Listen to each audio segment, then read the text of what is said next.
এখন থেকে আমরা গত এক মাসের সমস্ত তথ্য তারিখ অনুযায়ী পেতে পারি। সেজন্য উইন্ডোজ বাটন, ট্যাব,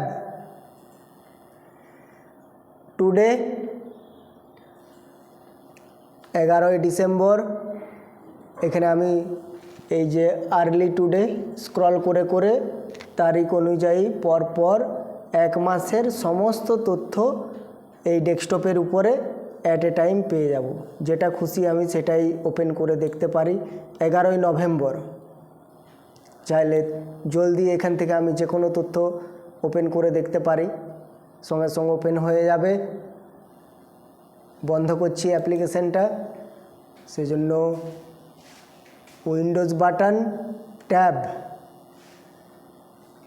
এবং এটা বন্ধ করার জন্য এসকেপ।